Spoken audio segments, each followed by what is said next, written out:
Hello and good morning to everyone. दोस्तों, कैसे हैं आप लोग? स्वागत करता हूं मैं आपका अपने platform A1 IS YouTube channel पे। आज हम लोग कुछ एक इंपॉर्टेंट करंट अफेयर्स को देखेंगे जो कि आपके अपकमिंग बीपीएस एग्जामिनेशन जितने भी होने वाले हैं 71st 72nd, ठीक है, उन सब के लिए बहुत ज्यादा इंपॉर्टेंट होने वाला है।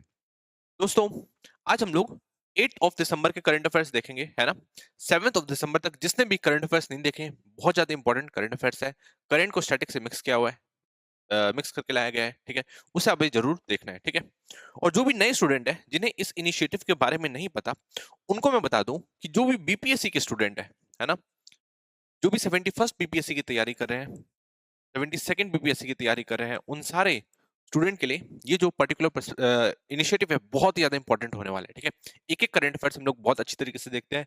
इसके साथ ही अगर आप यूपी पीसीएस की तैयारी कर रहे हैं, एमपीएससी की तैयारी कर रहे हैं, जो भी तैयारी कर रहे हैं, जितने भी पीसीएस की तैयारी कर रहे हैं, मैं सब कुछ कवर करवाते हुए चल रहा हूँ, इसलिए बिल्कुल भी डरने की जरूरत नहीं है। और आपकी यूपीएससी की भी साथ साथ तैयारी होती जा रही है, ठीक है। हर चीज मैं आपको अच्छी तरीके से एक्सप्लेन करते हुए आगे बढ़ूंगा। इस क्लास की पीडीएफ आपको डाउनलोड करनी है @A1IS YouTube, A1IS Telegram channel पे, ठीक है। अब देखते हैं आज के करंट अफेयर्स को स्टार्ट करते हैं हम लोग। क्या क्या है? Macron struggles on in search of stable French government, ठीक है। तो फ्रांस के बारे में मैंने आपको कुछ बताया था वहां पे, है ना, कि वहां के प्रेसिडेंट है कौन? इमैनुअल मैक्रोन, ठीक है। अब ये बहुत ज्यादा कॉन्फिडेंट थे अपने विन के ऊपर, ठीक है।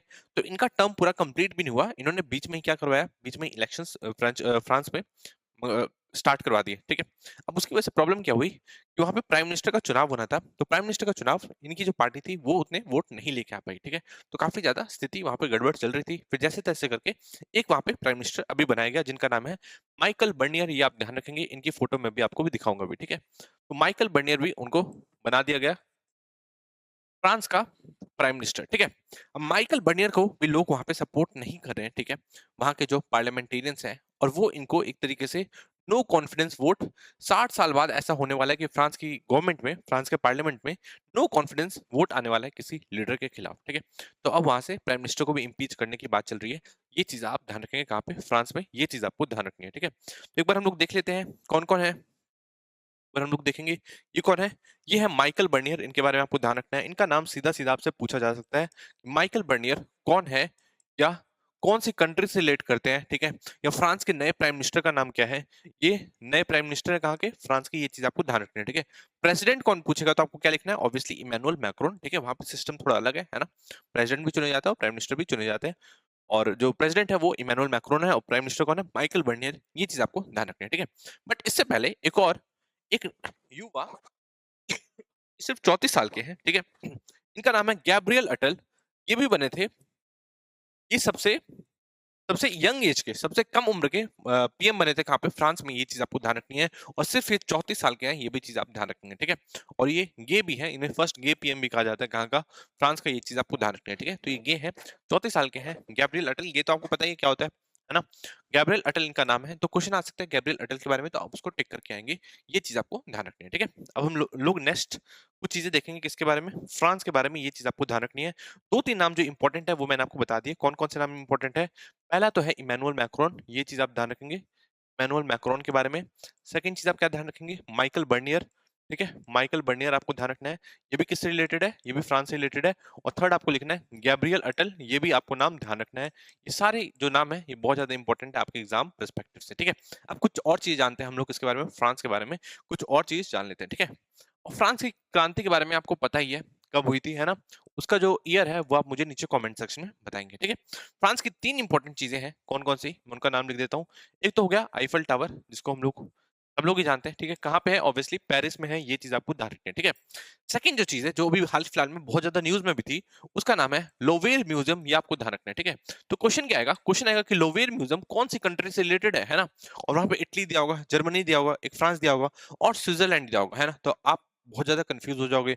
हो सकता है आप इटली लगा के आ जाओ, हो सकता है आप जर्मनी लगा के आ जाओ, है ना। बट आपको ध्यान रखना है लोवेर म्यूजियम कहाँ पे है? पेरिस फ्रांस में है। ये चीज आपको ध्यान रखनी है, ठीक है। और ये वर्ल्ड की सबसे बड़ी म्यूजियम भी है, ये भी आपको ध्यान रखना है। ये वर्ल्ड्स लार्जेस्ट म्यूजियम है, ये आपको ध्यान रखना है। वर्ल्ड्स लार्जेस्ट म्यूजियम है, ये आपको ध्यान रखना है। कहाँ पे? पेरिस फ्रांस में। ये चीज आप ध्यान रखना है, ठीक है। समझ में आया? फ्रांस में वर्ल्ड की सबसे लार्जेस्ट म्यूजियम है पेरिस में, लोवेर म्यूजियम इसका नाम है। ये चीज आप ध्यान रखेंगे, ठीक है।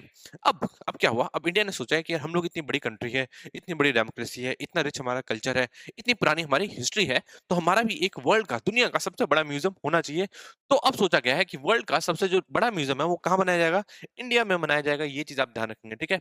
और इंडिया में कहाँ पे, इंडिया में न्यू दिल्ली में बनाया जाएगा, ये आप ध्यान रखेंगे। ये चीज आप ध्यान रखेंगे। और जो जो म्यूजियम बनने वाला है उसका नाम क्या है, युगे युगीन भारत। ये चीज आप ध्यान रखेंगे, ठीक है। युगे युगीन भारत, ये चीज आप ध्यान रखेंगे, जिसमें भारत की हिस्ट्री की बात करी जाएगी, भारत का कल्चर कैसा रहा है उसके बारे में बात करी जाएगी। ये सारी बातें किसमें बात करी जाएगी, युगे युगीन भारत म्यूजियम में, जो कि न्यू दिल्ली में नॉर्थ ब्लॉक और साउथ ब्लॉक को मिला के बनने वाला है। ये चीज आप ध्यान रखेंगे, ठीक है। और ये जो वर्ल्ड का लार्जेस्ट म्यूजियम बनने वाला है, इसको बनाने के लिए कॉपरेट कौन करने वाला है, वो भी फ्रांस करने वाला है। तो मतलब ये इंडिया और फ्रांस के पार्टनरशिप के साथ बनेगी। ये भी चीज आप ध्यान रखेंगे, ठीक है। तो चीजें आपको समझ में आ रही है कि नहीं, बहुत सारी चीजें हैं, ठीक है। फ्रांस में वर्ल्ड का सबसे लार्जेस्ट म्यूजियम है, लोवेर म्यूजियम। बट अब फ्रांस भी हमारे साथ पार्टनरशिप करके वर्ल्ड का सबसे लार्जेस्ट म्यूजियम बनाने वाला है। कहाँ पे, इंडिया में भी, दिल्ली में। और दिल्ली में युगे युगीन भारत नाम का म्यूजियम होने वाला है। ये चीज आपको ध्यान रखनी है, जो कि हमारे भारत की हिस्ट्री और कल्चर को दिखाएगी, ठीक है। तो चीजें समझ में आई कि नहीं आई। एक और प्लेस का नाम आप ध्यान रखेंगे यहाँ पे, पैलेस ऑफ वर्सलिस, ठीक है। पैलेस ऑफ वर्सलिस, ठीक है। अब पैलेस ऑफ वर्सलिस की ये सिग्निफिकेंस क्या है, ये आप मुझे नीचे कमेंट सेक्शन में बताएंगे, ठीक है। तो फ्रांस के बारे में चीजें पता चली है ना, कुछ अलग पता चला जो आज आपको ने पहली बार सुना। तो ये सारी चीज इंपॉर्टेंट है आपके एग्जाम पर्सपेक्टिव से, सबको अच्छी तरीके से करते हुए आना है। यहीं से क्वेश्चन निकल के आते हैं, है ना। हम लोग को लगता है कि स्टैटिक का क्वेश्चन आ गया, बट नहीं, क्वेश्चन यहीं से आते हैं।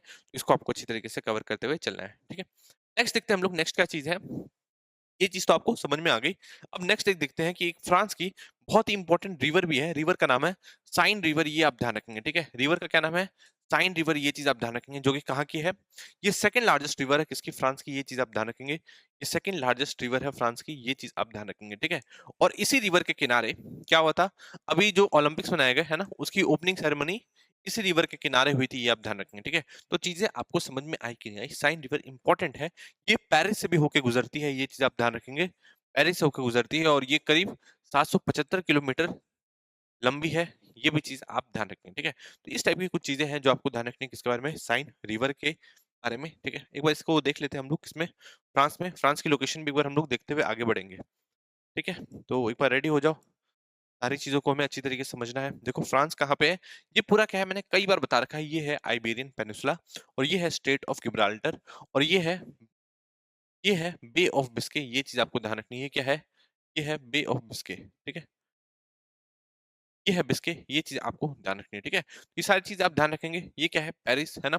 और यहाँ पे कुछ एक कंट्रीज है, इनके बारे में आपको बता दूं। ये हो गया अपना पेरिस, ये फ्रांस, फ्रांस में पेरिस यहाँ पे। और इधर हो गया ये बेल्जियम, लग्जमबर्ग, और ये जर्मनी बॉर्डर शेयर कर रहे हैं। फिर स्विट्जरलैंड एंड देन इटली। ये चीज आप ध्यान रखेंगे। और नीचे कौन है, स्पेन। ये चीज आप ध्यान रखेंगे, ठीक है। तो चीज आपको समझ में आई कि नहीं आई। और ये हो गया बे ऑफ बिस्के, ये भी चीज आप ध्यान रखेंगे। चीजें आपको समझ में आ रही है कि नहीं आ रही। और ये क्या है, ये है इंग्लिश चैनल। ये भी चीज आप ध्यान रखेंगे। ये क्या है, ये इंग्लिश चैनल आपको ध्यान रखेंगे। और जो साइन रिवर है, यहीं पे इंग्लिश चैनल में आके ही एक तरीके से अपना जो पानी है उसमें छोड़ देती है। ये चीज आपको ध्यान रखना है, ठीक है। तो इंग्लिश चैनल समझ में आया, इंग्लिश चैनल हो गया। ये आपको ध्यान रखो। इमेजिन करो चीजों को, है ना। नॉर्थ सी ऊपर है, यहाँ पे यूके है, और यूके और फ्रांस के बीच में क्या है, इंग्लिश चैनल आपको ध्यान रखना है। और उधर है सेल्टिक सी, और नीचे क्या है, बे ऑफ बिस्के। इस तरीके से आपको चीजों को थोड़ा सा पढ़ते हुए चलना है, तभी चीजें समझ में आएगी, ठीक है। समझ में आ रहा है कि नहीं आ रहा। अब एक दो चीजें और मैं आपको दिखा दूं। क्या है, ये फ्रांस ही है, ठीक है। अब इसके अंदर आपको ध्यान रखनी है, ये रही साइन रिवर, आपको ध्यान रखना है। देखो पेरिस से भी होके गुजर रही है, ये चीज आपको ध्यान रखनी है, ठीक है। तो ये सेकंड लार्जेस्ट रिवर है ना। फर्स्ट लार्जेस्ट रिवर फ्रांस की कौन सी है, लोएर रिवर। ये आपको ध्यान रखना है, नाम क्या है, लोएर रिवर। ये चीज आपको ध्यान रखना है। ये फ्रांस की ये फ्रांस की फर्स्ट, मतलब फ्रांस की सबसे लार्जेस्ट रिवर है। ये चीज आप ध्यान रखेंगे, ठीक है। तो चीजें आपको समझ में आएगी नहीं आएगी, किसके बारे में, फ्रांस के बारे में, फ्रांस के पेरिस के बारे में, है ना। पेरिस में जो म्यूजियम है उसका नाम मैंने आपको बताया, क्या, लोवीर म्यूजियम। और उसी म्यूजियम में वर्ल्ड की जो मोस्ट फेमस पेंटिंग है मोनालिसा की, वो भी वहीं पे रखी गई है। ये भी चीज आपको ध्यान रखनी है, कहाँ पे रखी गई है, लोवीर म्यूजियम में रखी गई है, ठीक है। क्वेश्चन में आएगा भाई ये सारी चीज, ठीक है। तो आपको थोड़ा सा कवर करते हुए चलना है, यहीं से कुछ क्वेश्चंस निकलने वाले हैं, ठीक है। नेक्स्ट देखते हैं, नेक्स्ट कुछ इंपॉर्टेंट चीज है कि नहीं। नेक्स्ट टॉपिक आ रहा है, Iran says it conducted a successful space launch in a programme long criticised by west, ठीक है। तो जो ईरान है बहुत दिनों से ट्राई कर रहा है क्या करने की, मिसाइल लॉन्च करने की, मिसाइल नहीं सॉरी, रॉकेट लॉन्च करने के लिए। और इसमें अब वो सक्सेसफुल हो चुका है, ये चीज आपको ध्यान रखनी है, ठीक है। बट वेस्ट को इससे चिंता क्यों है, जो यूरोपियन कंट्रीज है उसको क्यों चिंता हो रही है, और पर्टिकुलरली यूएसए को क्यों चिंता हो रही है, इसको आपको समझना पड़ेगा, ठीक है। अब यूएसए ये जो पर्टिकुलर जो इनकी जो मिसाइल अभी लॉन्च हुई है, मिसाइल नहीं सॉरी, इनका जो रॉकेट लॉन्च हुआ है, ये नहीं चाहते थे कि ये लॉन्च हो पाए, ये सफल हो पाए। क्यों? क्योंकि इस रॉकेट को बनाने के लिए जो टेक्नोलॉजी लगी है वो सेम है किसकी, बैलिस्टिक मिसाइल की तरह, ठीक है। मतलब बैलिस्टिक मिसाइल बनाने के लिए जो टेक्नोलॉजी होती है वो सेम ही है किसकी तरह, जो जो रॉकेट बनाने के लिए चाहिए होती है, ठीक है। अब वेस्ट वाले को चिंता ये हो गई है कि यार अब इसके पास अगर बैलिस्टिक मिसाइल आ गए, लॉन्ग रेंज बैलिस्टिक मिसाइल आ गए, तो किसी को भी टारगेट कर सकता है ना। तो लॉन्ग रेंज बैलिस्टिक मिसाइल आ ही गए, और मैंने आपको क्या बताया था कि न्यूक्लियर वेपन प्रिपेयर कर रहा है कौन, ईरान, ये चीज मैं ऑलरेडी आपको बता चुका हूँ, ठीक है। और इसके लिए वो क्या कर रहा है, यूरेनियम को एनरिच कर रहा है ना। मैंने आपको बता रखा था कि न्यूक्लियर वेपन बनाने के लिए, ठीक है, यूरेनियम को एनरिच करना पड़ता है कितने तक, 90% प्योरिटी तक उसको एनरिच करना पड़ता है, और ईरान ऑलरेडी 60% तक पहुंच चुका है, ठीक है। और अब तो वो उससे भी एडवांस सेंट्रीफ्यूजेस लाए हैं। सेंट्रीफ्यूजेस क्या होता है, सेंट्रीफ्यूजेस में ही घुमा के चीजों यूरेनियम को घुमा के उसको और प्योर किया जाता है, और जितना वो प्योर हो जाएगा उतना ही वो एक तरीके से न्यूक्लियर वेपन बनाने लायक मटेरियल रेडी हो जाएगा, ठीक है। अब उसके पास न्यूक्लियर वेपन है ना, किसके ऊपर डालने के लिए, वॉरहेड है किसके ऊपर डालने के लिए, बैलिस्टिक मिसाइल के ऊपर डालने के लिए, और इस पे यहाँ से वो हमला कर सकता है किसके ऊपर, वेस्ट के ऊपर और यूएस के ऊपर। इसलिए यूएसए को इतना चिंता हो रही है अपनी सिक्योरिटी की। बट उस अपनी सिक्योरिटी की चिंता होती है, वो बताता हूँ किसकी है, कि पूरे वर्ल्ड को ही खतरा है, ठीक है। तो इस तरीके से चीजें चल रही हैं, उसको आपको थोड़ा कवर करते हुए चलना है। नेक्स्ट देखते हैं, नेक्स्ट क्या है, मैंने आपको बता दिया ये सारी चीज, आप पढ़ना चाहे तो पढ़ सकते हैं। नेक्स्ट है ईरान की ये जो नेक्स्ट नहीं है, मतलब इसी में है, ईरान के जो नए प्रेसिडेंट बने हैं, वहां पे अलग चीज चलती है, ठीक है। वहां पे प्रेसिडेंट के ऊपर भी एक कोई व्यक्ति है, उसका नाम है सुप्रीम लीडर, ठीक है। वो सुप्रीम लीडर होता है अयतुल्ला खमोइनी, अभी पावर में है बहुत सालों से। अभी नए प्रेसिडेंट बने हैं, वहां पे चुनाव हुए थे, तो नए प्रेसिडेंट कौन है, मसूद पेजिशकियन, ये आपको ध्यान रखना है, ठीक है। मसूद पेजिशकियन, तो क्वेश्चन क्या आएगा, मसूद पेजिशकियन कौन है, तो आपको ध्यान रखना है ये ईरान के नए नए प्रेसिडेंट है, ये आपको ध्यान रखना है, ठीक है। उसके नए फॉरेन मिनिस्टर का भी नाम ध्यान रखना है। नए फॉरेन मिनिस्टर का नाम है अब्बास अरागची, ये चीज आप ध्यान रखेंगे, ठीक है।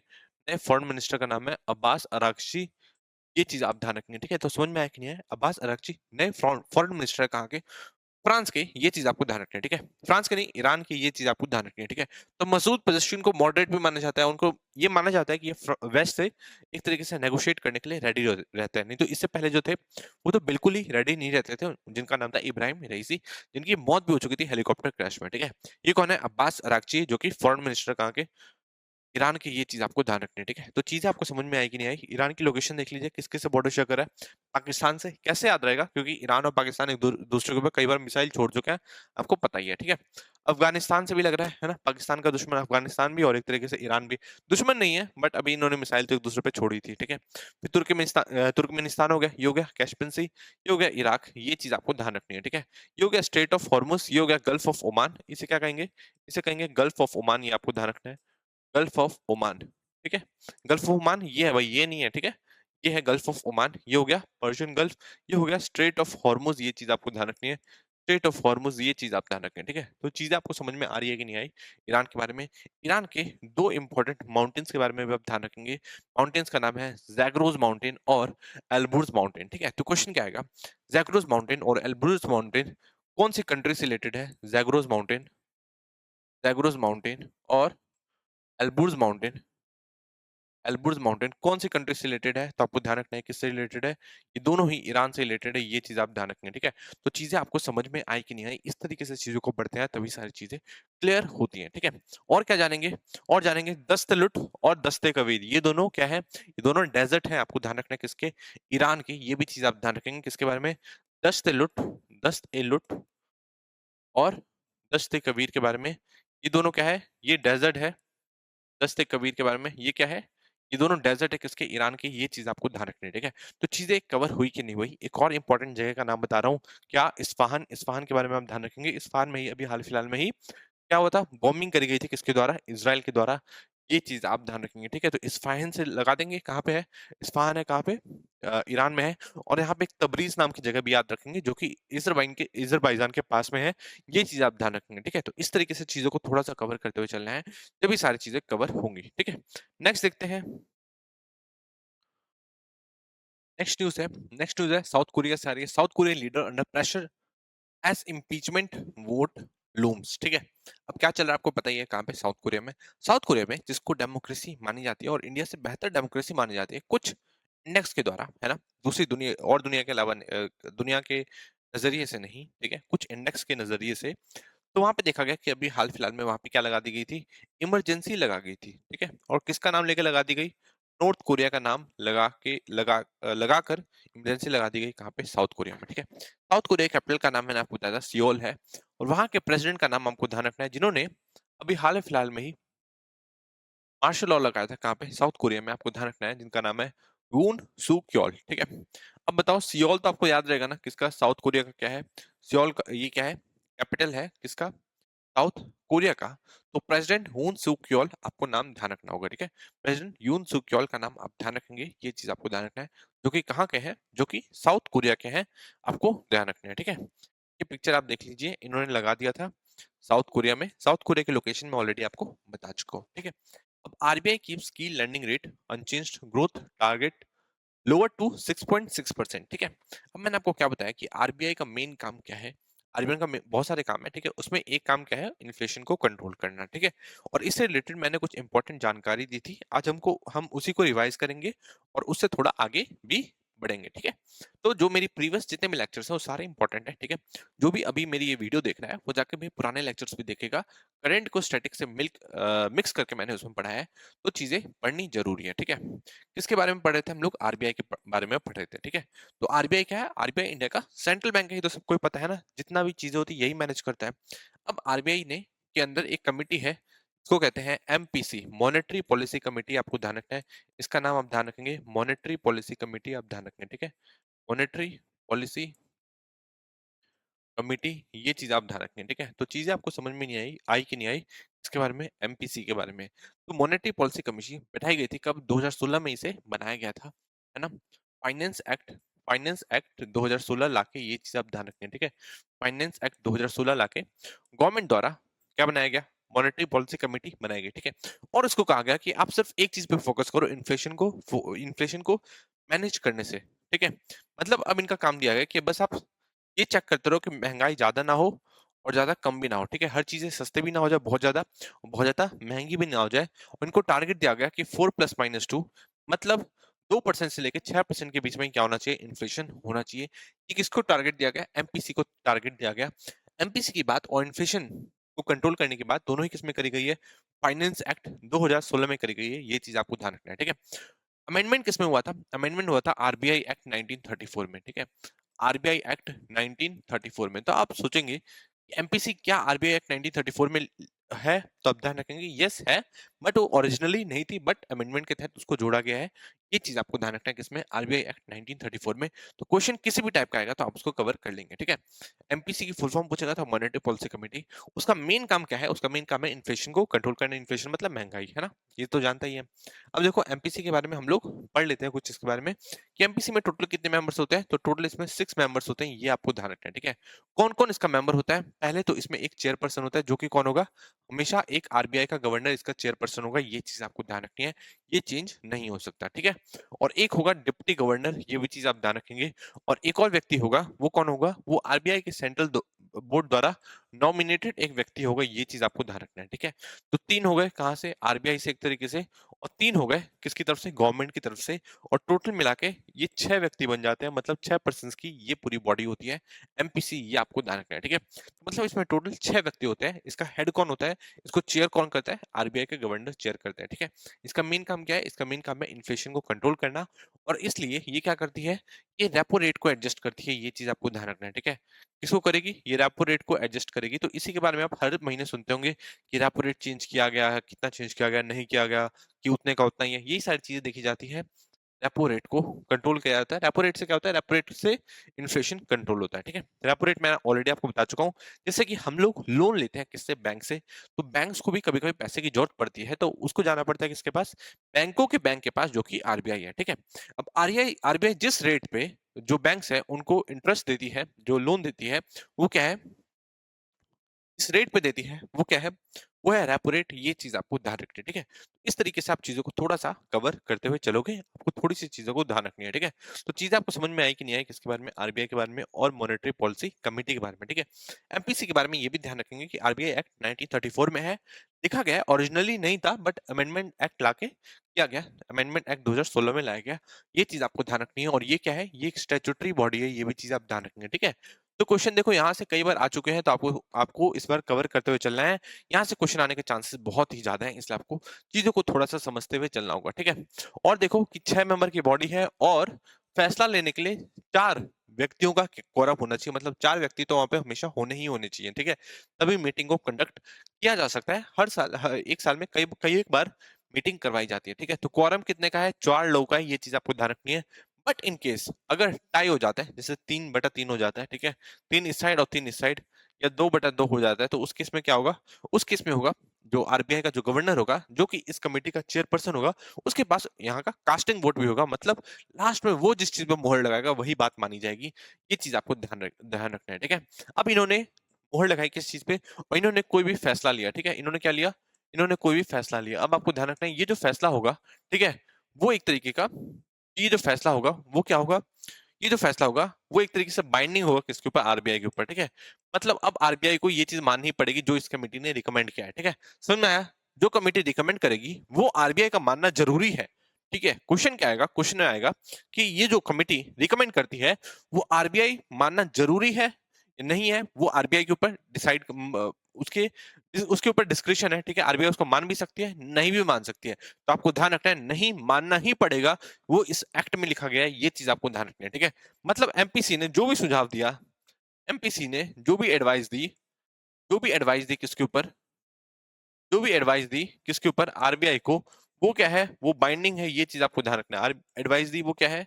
वो बाइंडिंग है, ये चीज़ आप ध्यान रखें, ठीक है? तो चीज़ें आपको समझ में आई कि नहीं आई, इस तरीके से आपको थोड़ा-सा चीज़ों को कवर करते हुए चलना है, ठीक है? समझ में आया? अब हम लोग नेक्स्ट आगे बढ़ेंगे। नेक्स्ट क्या है? नेक्स्ट देखते हैं, नेक्स्ट क्या है? ये जो फैसला लिया गया था वो 4/2 की मेजॉरिटी से लिया गया था। मतलब इसमें तो सीधा-सीधा फैसला हो गया, बट बाय चांस 3/3 हो जाता तो उसमें कास्टिंग वोट होता किसके पास? आरबीआई के गवर्नर, जो कि अभी कौन है? शक्तिकांता दास, ठीक है? ये इनका सेकंड टेन्योर चल रहा है। नेक्स्ट है consequences are bound to be drastic Gyanvapi panel to supreme court, ठीक है? अब जो ज्ञान वापी से रिलेटेड एक कमेटी है, जो मुस्लिम्स की है, ठीक है? उन्होंने कहा कि यार आप इसका अगर फिर से आप वो करने के लिए देते हो, सर्वे ये सब करने के लिए देते हो, या अगर इसका कोई निष्कर्ष निकलता है, ठीक है? तो इसके जो अंजाम होंगे वो बहुत ज़्यादा सीवियर हो सकते हैं, ये तो होना ही है, क्योंकि आपने देखा संभल में भी उसी टाइप की चीज़ें हुई हैं, तो यहाँ पे भी होने के चांसेस बहुत ही ज़्यादा है, ठीक है? और उन्होंने ये बात भी कही कि एक बार जब आप वर्शिप एक्ट लेके आ गए, वर्शिप एक्ट लेके आ चुके थे 1991 में, ठीक है? तो उसमें ये बात कही गई थी कि अयोध्या वाले मंदिर को छोड़ के, अयोध्या वाली ज़मीन को छोड़ के, और वो जो वर्शिप एक्ट है वो इन सारी चीज़ों पे लागू होता है। तो अब उस एक्ट को चैलेंज नहीं किया जा सकता, अब आपको ये सारी चीज़ों का स्टेटस नहीं बदलना चाहिए, ठीक है? ये इस्लाम से बिलॉन्ग करती है, तो इस्लाम की ही रहनी चाहिए। बट अब वहीं पे तर्क-वितर्क चल रहा है कहाँ पे? सुप्रीम कोर्ट में, ये चीज़ आपको ध्यान रखनी है, ठीक है? नेक्स्ट देखते हैं, नेक्स्ट न्यूज़ में क्या है? नेक्स्ट देखते हैं, next foreign secretary going to Bangladesh on December 9 for consultation, ठीक है? हमेशा न्यूज़ में रहते हैं, आपको ध्यान रखना है। इसका नाम क्या है? विक्रम मिश्री। हर बार बता देता हूँ, हर बार इसलिए बता देता हूँ क्योंकि एग्ज़ाम में आएगा, ठीक है? कभी भी एग्ज़ाम में आ सकता है, आपको अलग से याद नहीं करनी पड़ेगी, क्योंकि आप रेगुलर मेरे लेक्चर्स को देख रहे हो, है ना? तो विक्रम मिश्री आपको नाम ध्यान रखना है, कौन है? ये अभी हमारे फॉरेन सेक्रेटरी हैं, ये चीज़ आप ध्यान रखेंगे, ठीक है? नेक्स्ट न्यूज़ में हम लोग देखते हैं, नेक्स्ट न्यूज़ में क्या है? Japan grants Philippines $11 million in security aid to bolster defence, ठीक है?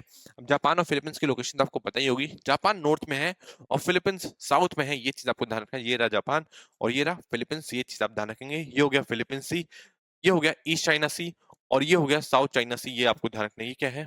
इसको थोड़ा-सा कवर कर लेंगे। ये क्या है? ये साउथ चाइना सी, ये चीज़ आप ध्यान रखेंगे। साउथ चाइना सी, ठीक है? अब देखो ईस्ट चाइना सी के नीचे है साउथ चाइना सी, ये चीज़ आपको ध्यान रखनी है। ये क्या है? ये है ताइवान, ये चीज़ आप ध्यान रखेंगे। ये क्या है? ये है ताइवान। ये क्या हो गया? ये हो गया फॉर्मोसा स्टेट या ताइवान स्टेट, ये आप ध्यान रखेंगे, फॉर्मोसा स्टेट या ताइवान स्टेट। ये क्या हो गया? ये हो गया लुज़ोन, लुज़ोन आइलैंड, ये चीज़ आप ध्यान रखेंगे। ये हो गया जापान। ये सारे आप थोड़ा-सा कवर करते हुए चलोगे, ठीक है? कोई भी दिक्कत आपको नहीं होनी चाहिए इन सारी चीज़ों में। नेक्स्ट देखते हैं ये क्या है, नॉर्थ कोरिया हो गया, साउथ कोरिया। साउथ कोरिया में अभी क्या हुआ था, अभी यहाँ पे इमरजेंसी लगी किसके नाम पे, नॉर्थ कोरिया के नाम पे, ठीक है। इस पूरे को कोरियन पेनिसुला कहते हैं, और ये क्या हो गया, ये हो गया जापान, और ये बीच में हो गया जापान सी, ये चीज आपको ध्यान रखनी है, ठीक है। ये क्या हो गया, ये हो गया जापान सी, ये चीज आपको ध्यान रखनी है, ठीक है।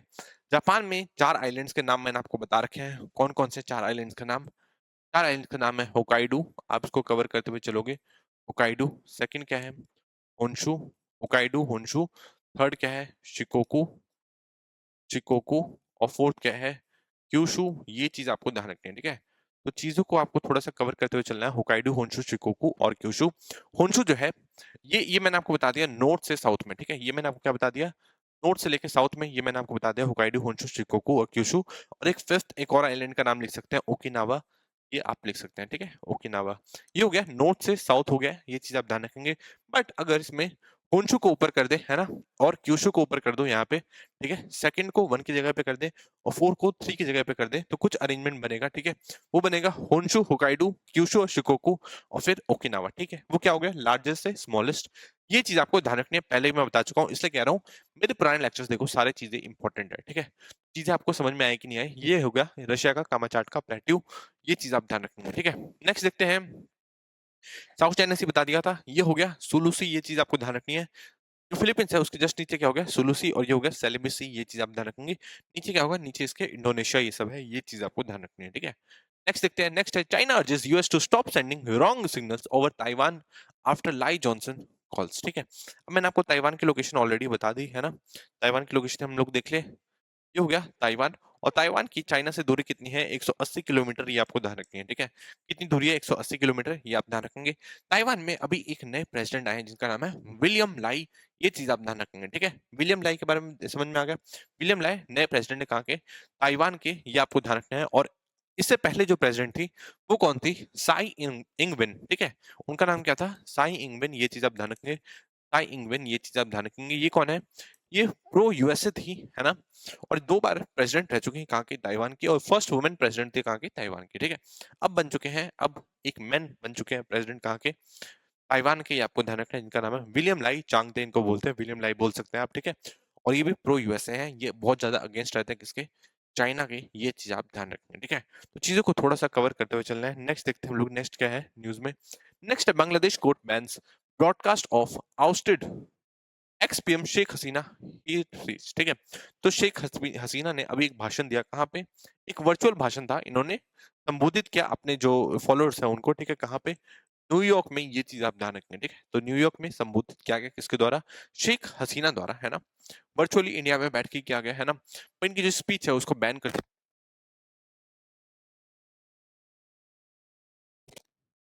हेलो, आवाज आपको जा रही होगी ना, ठीक है, थोड़ा सा पिन निकल गया था, कोई बात नहीं, एक सेकेंड, हेलो, आवाज आपको जा रही होगी, ठीक है। तो न्यूयॉर्क में इनका भाषण हुआ, कहाँ पे, इंडिया में बैठ के इन्होंने भाषण दिया शेख हसीना ने। बट अब इनके भाषण को बांग्लादेश के हाईकोर्ट ने बैन कर दिया है, हेट स्पीच कह के, ये चीज आपको ध्यान रखनी है, ठीक है। तो चीजें आपको समझ में आएगी नहीं आई, इस तरीके से आपको चीजों को थोड़ा सा कवर करते हुए चलना है, ठीक है। नेक्स्ट देखते हैं, नेक्स्ट क्या है, नेक्स्ट इंपॉर्टेंट चीज क्या है, South Korea ruling party to fight Yoon impeachment as president clings to power, ठीक है। तो इनका नाम तो मैंने आपको बता ही दिया, नाम क्या था, यून सू क्योल, ठीक है। अब इनकी इम्पीचमेंट की बात करी जा रही है, और हो सकता है उससे पहले, इम्पीचमेंट से पहले ये स्टेप डाउन कर जाए कहां से, प्रेसिडेंट के पद से, क्योंकि इनके जो डिफेंस मिनिस्टर उन्होंने तो पहले ही रिजाइन मार दिया है, ठीक है। नेक्स्ट है, amnesty report says Israel has committed genocide against Palestinian in Gaza, ठीक है। तो एमनेस्टी क्या है, ये एक संस्था है, ये एक एनजीओ है, ये आपको ध्यान रखना है, ठीक है। इंडिया को भी काफी बदनाम करने की कोशिश करती है, इसके बारे में तो जग जाहिर है, सबको ही पता है, ठीक है। इसे 1961 में स्टैब्लिश किया गया था, कहाँ पे, यूके के अंदर, और ये ह्यूमन राइट्स, तो कॉल्ड ह्यूमन राइट्स के का अगर कहीं उल्लंघन होता है तो वहां पे आवाज उठाती है, ठीक है। अब इसके जो जो इसके जो काम है वो तो बहुत ज्यादा संदिग्ध है, ठीक है, इंडिया में भी। बट ठीक है, जो भी आपको पढ़ने वाला था, जो आप लिख सकते हो कॉपी में, वो आप ये लिख सकते हो, ह्यूमन राइट्स के बारे में ये जागरूक करती है, प्लस ये आवाज उठाती है, यूके से बिलोंग करती है, 1961 में इसे स्टैब्लिश किया गया था, और 1977 में इसे नोबेल पीस प्राइज भी दिया गया था, ये चीज आपको ध्यान रखनी है, ठीक है। तो चीजों को थोड़ा कवर करते हुए चलना है, इसी तरीके से आपको चीजों को समझते हुए चलना है। नेक्स्ट देखते हैं, नेक्स्ट न्यूज में क्या है, नेक्स्ट है ये तो हो गया। Next OnePlus lines up 6000 crore to boost innovation in India, ठीक है। अब वन प्लस क्या है? वन प्लस आई थिंक ये चाइना की कंपनी है ना, चाइना की मोबाइल कंपनी। अब ये इनोवेशन के लिए कुछ पैसे इन्वेस्ट करने वाले, कितने? 6000 करोड़ के आसपास। ये चीज आप ध्यान रखेंगे कितने सालों में? अगले 3 सालों में। ये चीज आप ध्यान रखेंगे, ठीक है। नेक्स्ट देखते हैं। नेक्स्ट न्यूज क्या है? नेक्स्ट न्यूज है Adani group plans to invest $2 billion for acquisition ports in Europe, ठीक है। तो अडानी ग्रुप पे इसलिए हमला ही होता है यार, ठीक है। तो आपने देखा इसराइल में भी हाइफा पोर्ट किसने खरीदा है? हाइफा पोर्ट के टर्मिनल किसने खरीदे? अडानी ने ही खरीदे हैं, ठीक है। उसके बाद तंजानिया में अभी हाल फिलहाल में ही तंजानिया का एक बहुत इंपॉर्टेंट जगह है दरसलम, जानते ही हो, दरसलम पोर्ट है ना। इसके भी टर्मिनल्स किसने खरीदे हैं अगले 30 साल के लिए? लीज पे लिए हैं, कौन? अडानी ने लिया है, ठीक है। फिर आई थिंक स्विट्जरलैंड था, स्विट्जरलैंड था, आई थिंक सिंगापुर था, पता नहीं, एक बार देख लेना, ठीक है। और उसके बाद हमेशा मैं लोकेशन में गड़बड़ हो जाती है मुझसे, ठीक है। तो हाइफा हो गया, ये हो गया, दरअसलम पोर्ट हो गया, ठीक है। और अभी यूरोप का भी पोर्ट लेने वाला है कौन? अडानी, ठीक है। इसी पे इन पे ज्यादा हमले किए जाते हैं। आई थिंक ये मोटिवेटेड हमले होते हैं जो कि दूसरी कंट्री जैसे चाइना और यूएसए करवाती है, ठीक है। तो ये चीज आपको ध्यान रखनी है। अब सच क्या है वो देखा जाएगा, बट अभी के लिए मैं आपको न्यूज बता देता हूँ कि यूरोप में भी एक पोर्ट लेने वाला है कौन? अडानी ग्रुप। ये चीज आप ध्यान रखेंगे, ठीक है। नेक्स्ट है जस्टिस मनमोहन स्वॉर्न इन एज सुप्रीम कोर्ट जज, ठीक है। तो मैंने आपको बता रखा था, है ना, जस्टिस मनमोहन के बारे में कि अभी रिसेंटली बने हैं। ये कौन? दिल्ली हाई कोर्ट से बिलोंग करते हैं। ये चीज आप ध्यान रखेंगे। और दिल्ली हाई कोर्ट के चीफ जस्टिस थे, ठीक है। बट अब ये सुप्रीम कोर्ट के जज बन गए हैं। ये चीज आप ध्यान रखेंगे, ठीक है। तो अब इन्होंने शपथ ले ली है। शपथ ले ली है। इनको सेलेक्ट कौन करता है कि ये होने वाले हैं नए जज? ये एक कोलेजियम सिस्टम सेलेक्ट करता है। ये आपको पता ही है। कोलेजियम सिस्टम में एक क्या होता है? चीफ जस्टिस और 4 सीनियर मेंबर्स होते हैं, ठीक है। और फिर वो लोग फैसला लेते हैं कि कौन होने वाला है या जज, सुप्रीम कोर्ट का या हाई कोर्ट का जज। कौन डिसाइड करता है? कोलेजियम सिस्टम डिसाइड करती है। ये सारी चीज आप ध्यान रखेंगे, ठीक है। कोलेजियम सिस्टम कहाँ से आई? 3 जजेस केस से आई थी, ठीक है। 3 जजेस केस के बारे में कभी मैं आपको बता दूंगा। कोलेजियम सिस्टम हमारे संविधान में लिखा हुआ नहीं है, ये आपको ध्यान रखना है। अगर इसमें क्वेश्चन में आएगा कि हमारे कॉन्स्टिट्यूशन ऑफ इंडिया में दिया गया है, तो आपको ध्यान रखना है कॉन्स्टिट्यूशन ऑफ इंडिया में दिया हुआ नहीं है। ये चीज आप ध्यान रखेंगे, ठीक है। तो चीज आपको समझ में आई कि नहीं आई? अब देखते हैं हम लोग। नेक्स्ट देखते हैं। अभी हमारे जो नए चीफ जस्टिस बने वो कौन है? संजीव खन्ना साहब है, जो कि हमारे 51st chief justice of India है, ठीक है। Next, Rahul Gandhi is a traitor of the highest order says BJP, ठीक है। बीजेपी की संबित पात्रा आपको बताइए, ये एमपी है ना, ओडिशा से है आई थिंक, ठीक है। अब इन्होंने कहा है कि यार जो ये राहुल गांधी है ना, ये ट्रेटर है, ठीक है। ये है देश से गद्दारी करने वाले हैं, ठीक है। इन्होंने लिंक बताया कुछ एनजीओ से और जॉर्ज सोरोस से, ठीक है, कि जॉर्ज सोरोस के इशारे से कौन काम करते हैं? राहुल गांधी काम करते हैं, ठीक है। उन्हीं के इशारे से वो मुद्दे लेके आते हैं और ऐसी ऐसी एक तरीके से देश में आग लगाने की बात करते हैं। किसने कहा? ये संबित पात्रा ने कहा, ठीक है। ये मेरे बयान नहीं है, संबित पात्रा के हैं, ठीक है। तो मेरे को मत बोलना। नेक्स्ट देखते हैं। नेक्स्ट क्या है? नेक्स्ट है ISRO successful launches PSLV C-59 rocket with European space agency PROBA 3। इसको मैं पहले भी 2 बार कवर करा चुका हूं, बट फिर मैं कवर करा रहा हूं क्योंकि बहुत ही ज्यादा इंपॉर्टेंट है, ठीक है।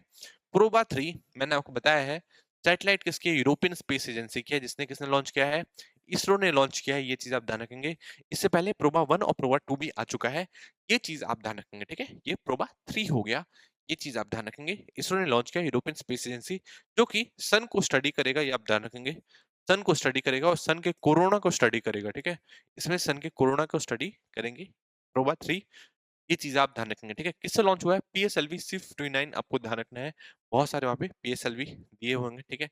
उसमें पीएसएलवी या जीएसएलवी दिया होगा, तो पीएसएलवी C-59 लगा के आना, ठीक है। नेक्स्ट देखते हैं। Mid protest over incident in Bangladesh, Shivendu call for Hindu unity in Bengal, ठीक है। हिंदू यूनिटी की बात करें कौन? शिवेंदु अधिकारी, ये बीजेपी से हैं, ठीक है। अभी वेस्ट बंगाल में किसकी सरकार थी? सरकार है टीएमसी की है। वहां पे ममता बनर्जी पावर में है, ठीक है। नेक्स्ट देखते हैं। नेक्स्ट न्यूज में क्या है? Bhutan and India discuss Gelephu project and hydro power plants, ठीक है। अब गैलेफू प्रोजेक्ट आपकी क्वेश्चन में आ सकता है, इस बार आपके एग्जाम में आ सकता है, तो आपको ध्यान रखना है किसके बारे में? गैलेफू प्रोजेक्ट किससे रिलेटेड है? तो आपको ध्यान रखना है गैलेफू प्रोजेक्ट भूटान से रिलेटेड है। ये चीज आप ध्यान रखेंगे, ठीक है। तो जनरली जब आप गैलेफू इस टाइप का नाम सुनेंगे तो हो सकता है भूटान दिमाग में भी आ जाए, है ना। बट ये गैलेफू जो है ये एक स्मार्ट सिटी, जैसे हम लोग स्मार्ट सिटी बनाने क्रिएट करने की कोशिश कर रहे हैं ना पूरे इंडिया में, वैसे ये गैलेफू क्या है? ये स्मार्ट सिटी है। किसकी? किसकी? भूटान की। ये चीज आप ध्यान रखेंगे। और इसको बसाने की बात कर रहा है कौन? भूटान। इंडिया में जो आसाम स्टेट है, ठीक है, उससे बॉर्डर शेयर करते हुए, ठीक है। मतलब उसके पास ये स्मार्ट सिटी बसाने की बात कर रहा है, ठीक है? ये भूटान हो गया, ये हो गया असम, यहाँ पे कहीं ये गेल्फू आइलैंड, गेल्फू जो सिटी है बसाने की बात करें, ये चीज़ें आप ध्यान रखेंगे, ठीक है? तो चीज़ें आपको समझ में आई कि नहीं आई? भूटान के जो किंग हैं, दोबारा कहाँ पे आ चुके हैं? दोबारा इंडिया में आ चुके हैं। इससे पहले भी आए थे, आपको पता ही है, ठीक है? उनका नाम क्या है? उनका नाम आप थोड़ा-सा देख लेंगे, उनका नाम है किंग जिग्मे खेसर नामग्याल वांगचुक, ठीक है? वांगचुक से याद रखोगे, सोनम वांगचुक मत कर लेना, जो कि लद्दाख के हैं, ठीक है? प्रोटेस्ट कर रहे थे वो भी, उनका नाम मत सोच लेना, ठीक है? ये दूसरे वांगचुक है, खेसर नामग्याल वांगचुक, ठीक है? नाम ध्यान रहेगा। तो इस तरीके से आपको थोड़ी-सी चीज़ों को कवर करते हुए चलना है। नेक्स्ट देखते हैं, नेक्स्ट क्या है? ये तो हम लोगों ने कवर कर लिया है ना? Next, Allahabad high court dismisses Congress leader Pawan Khera play in defamation case, ये चीज आपको ध्यान रखनी है, ठीक है? अब यहाँ से दो तीन चीज आप ध्यान रखेंगे, किसके बारे में? डिफेमेशन केस के बारे में, है ना?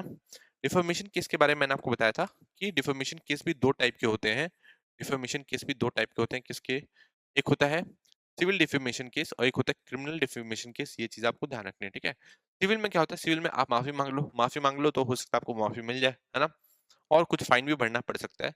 पर अगर आपको क्रिमिनल डिफेमेशन केस हो गया, तो आपको क्या होगा? आपको जेल भी हो सकती है, ये चीज़ आपको ध्यान रखनी है और ये जेल मैक्सिमम 2 साल तक हो सकती है, ये चीज़ आपको ध्यान रखनी है, ठीक है? अब राहुल गांधी को जो जेल हुई थी, वो मैक्सिमम 2 साल वाली हो गई थी, ठीक है? तो इसलिए उनकी सदस्यता भी चली गई थी, है ना? तो इसकी जो जेल होती है मैक्सिमम 2 साल तक हो सकती है डिफेमेशन केस में, ठीक है? अब क्या सोचोगे कि क्या यार बोलने की आज़ादी भी नहीं हमको? तो जी हाँ, हमको बोलने की आज़ादी है, तो उल्टा-पुल्टा बोलने की आज़ादी नहीं है, ठीक है? अब ऐसा आप नहीं बोल सकते कि जिससे मेरी रेपुटेशन खराब हो जाए, ठीक है? क्योंकि right to reputation right to reputation right to reputation ये क्या है? ये हमारा एक फंडामेंटल राइट है अंडर आर्टिकल 21, ये चीज़ आपको ध्यान रखना है, ठीक है? आर्टिकल 21 के तहत हमारा राइट टू रेपुटेशन है और आर्टिकल 19 सब क्लॉज 1 के तहत हमारे पास फ्रीडम ऑफ स्पीच है, बट इसमें कुछ चीज़ों को मना किया गया है, उसमें 2 चीज़ें हैं, उसमें बहुत सारी चीज़ें हैं, बट उसमें 2 चीज़ पर्टिकुलर आपको ध्यान रखनी है। क्या-क्या? कि एक तो आप लोगों को डिफेम नहीं कर सकते, एक तो आप लोगों को डिफेम नहीं कर सकते और दूसरा कंटेम्प्ट ऑफ कोर्ट, ठीक है? कंटेम्प्ट ऑफ कोर्ट वो आपके लिए एक रिस्ट्रिक्शन है और दूसरों को डिफेम नहीं कर सकते। आप सब कुछ बोल सकते हो पर लोगों को डिफेम नहीं कर सकते और कंटेम्प्ट ऑफ कोर्ट नहीं कर सकते, ठीक है? अपने सुप्रीम कोर्ट पे ही लांछन नहीं लगा सकते, ये चीज़ आपको ध्यान रखनी है, ठीक है? तो आपको समझ में आया right to reputation under article 21। But अगर आपसे पूछा जाए कि ये डिफेमेशन केस से रिलेटेड, ठीक है, हम किसी को डिफेम नहीं कर सकते, किसमें लिखा गया है? तो आर्टिकल 19 सब क्लॉज 2 में लिखा गया है, ये चीज आपको ध्यान रखनी है, ठीक है? नेक्स्ट न्यूज आ रही है, Sri Lankan navy arrest 14 Indian fisherman from Tamil Nadu, $2 impound, ठीक है? $2 इम्पाउंड। यार आपको पता ही है कि श्रीलंकन जो आर्मी है, ठीक है, जो नेवी है, हमेशा जो हमारे तमिलनाडु के हमारे भाई-बहन हैं, जो कि फिशरमैन हैं, उनको अरेस्ट कर लेती है, ये चीज़ आप हमेशा से देखते होंगे, ठीक है? तो अब जो तमिलनाडु की गवर्नमेंट है, इसी वजह से सेंटर पे दबाव बनाती है कि आप श्रीलंका को कुछ करो, इनका कुछ परमानेंट सॉल्यूशन करना ही पड़ेगा, ठीक है? क्योंकि ये हमारे जो फिशरमैन हैं, उनको इस तरीके से परेशान नहीं कर सकते। कई बार ये जानबूझ के परेशान करते हैं। हम लोग इतनी हेल्प करते हैं किसकी? श्रीलंका की, उनको डेट से निकाला, उनके लिए इतनी सारी चीज़ कर चुके हैं, बट श्रीलंकन नेवी जो है, ये कुछ ज़्यादा रूथलेसनेस दिखाती है। कई बार तो सीधा गोलियाँ भी चला देती है किसके ऊपर? इन लोगों के ऊपर, फिशरमैन के ऊपर, ये चीज़ आप ध्यान रखेंगे, ठीक है? तो कुछ चीज़ इंपॉर्टेंट है कि इनको कहाँ से अरेस्ट किया गया, तो एक बार आप लोकेशन देख लेंगे। देखो यहीं से चीज़ें निकल के आती है ना? अब इसमें दिया गया है कि जो फिशरमैन है कहाँ से अरेस्ट किए गए? ये अरेस्ट किए गए पाक बे से, आपको ध्यान रखना है, तो पाक बे की लोकेशन आपको पता होनी चाहिए। क्वेश्चन में क्या आ चुका है? पाक स्टेट के बारे में, है ना? क्वेश्चन में ये भी आएगा ना यार कि पाक बे कहाँ पे है? तो आपको ध्यान होना चाहिए, कहाँ पे? एक बार लोकेशन देखो, ये हो गया इंडिया, इंडिया का तमिलनाडु, ये हो गया पाक स्टेट, ये है पूरा पाक बे, ये चीज़ आपको ध्यान रखनी है और ये क्या है? Gulf of Mannar. तो इस तरीके से आपको ध्यान रखना है, ये है रामेश्वरम धनुषकोडी। तो आपको समझ में आया कि नहीं आया? ठीक है? तो ऐसी चीज़ें पूछी जाती है, क्या हो गया? ये हो गया पार्क बे हो गया, पार्क बे हो गया। पाक स्टेट के बारे में ऑलरेडी पूछा जा चुका है, ठीक है? तो आपको चीज़ों को के बारे में पता होना चाहिए। पाक स्टेट किसको कनेक्ट करता है? इंडिया और श्रीलंका को कनेक्ट करता है, ये चीज़ आपको ध्यान रखनी है, ठीक है? नेक्स्ट देखते हैं, नेक्स्ट इसके बारे में थोड़ा-सा मैंने आपको और डिफाइन कर रखा है। तो India Sri Lanka maritime boundary agreement हुआ था 1974 से लेके 76 के बीच में कुछ एग्रीमेंट हुआ था और उसके बाद ये एक बाउंड्री निकल के आई थी, ठीक है? उसमें कहा गया कि इसके इस साइड वाला इंडिया का और इसके इस साइड वाला हमारा है, ठीक है? अब इन फिशरमैन पे आरोप है कि इसी बाउंड्री को क्रॉस करके आ गए थे, क्योंकि वो तो फिशिंग कर रहे हैं, उनको क्या पता है यार, ठीक है? फिशिंग करते-करते थोड़ा आगे हो सकता है बढ़ गए होंगे, बट हो सकता है नहीं भी बढ़े होंगे। श्रीलंकन नेवी ने कहा कि ये बढ़ गए थे और हमने हमने इनको कैप्चर कर लिया, ठीक है? तो इस तरीके का कुछ विवाद चल रहा है, आपको ध्यान रखना है। ये जो एग्रीमेंट हुआ था 1974 से लेके 1976 के बीच में हुआ था, ये चीज़ आप ध्यान रखेंगे, ठीक है? नेक्स्ट देखते हैं, नेक्स्ट है वेज बैंक के बारे में आपको ध्यान रखना है। इसी 1974-1976 के बीच में जो ये एग्रीमेंट हो रहा था, तो उसमें वेज बैंक भी किसके ऊपर आ गया था? वेज बैंक भी किसके पास आ गया था? इंडिया के पास आ गया था, आपको ध्यान रखना है, ठीक है? इंडिया ने कच्चा तीवू आइलैंड दे दिया था किसको? किसको दे दिया था? श्रीलंका को दे दिया था। बट वेज बैंक यहाँ पे भी बहुत ज़्यादा फिशिंग होती है। ये किसके अंडर में है? ये इंडिया के अंडर में, आपको ध्यान रखना है। तो क्वेश्चन आ सकता है, वेज बैंक कहाँ पे है? तो आपको ध्यान रखना है इंडिया के साउथ में, इंडिया और श्रीलंका से रिलेटेड है। अब इंडिया का इस पे सॉवरेन राइट आपको ध्यान रखना है, ठीक है? तो आपको हो सकता है कन्फ्यूज़ करने के लिए आ जाए कि ये इंडिया और श्रीलंका के बीच में डिस्प्यूटेड एरिया है, तो आपको ध्यान रखना है, नहीं, डिस्प्यूटेड एरिया नहीं है। वेज बैंक क्या है? ये इंडिया का सॉवरेन राइट है इस पे, ये चीज़ आप ध्यान रखेंगे, ठीक है? कच्चा तीवू आइलैंड तो हम ऑलरेडी किसको दे चुके हैं? ये ऑलरेडी हम श्रीलंका को दे चुके हैं। ये है डेल्फ्ट आइलैंड, ये किस चीज़ से रिलेटेड है? ये है श्रीलंका से रिलेटेड, ये चीज़ आप ध्यान रखेंगे, ठीक है? धनुषकोडी ये हो गया, कन्याकुमारी और ये हो गया वेज बैंक। आपको चीज़ों को ध्यान रखना है, ठीक है? तो चीज़ आपको समझ में आई कि नहीं आई? नेक्स्ट देखते हैं नेक्स्ट न्यूज़ में क्या है? ये तो आई थिंक कवर हो गया। Next approval in parliament over Hindi names for bill, ठीक है? अब यहाँ पे यार ये जो एमपी की जो सागरिका घोष आई थिंक इनका नाम है, ठीक है? इनके जो हस्बैंड है वो आपको पता ही है कि मीडिया इंडस्ट्री में है। तो ये आवाज़ उठा रही हैं कि यार आप लोग हिंदी इम्पोज़िशन करते हो, ठीक है? आप जितने बिल्स होते हैं उनके हिंदी नाम रख लेते हो, ठीक है? तो ये आरोप लगाती है कि आप पूरे इंडिया पे एक तरीके से हिंदी को इम्पोज़ करते हो, ठीक है? और इनका रिब्यूटल देते हुए आई थिंक बीजेपी के एमपी थे, उन्होंने रिब्यूटल दिया कि आपका तो कॉलोनियल माइंडसेट है। आप इंग्लिश में बोलोगे तो बट आप हिंदी नहीं बोलोगे, है ना?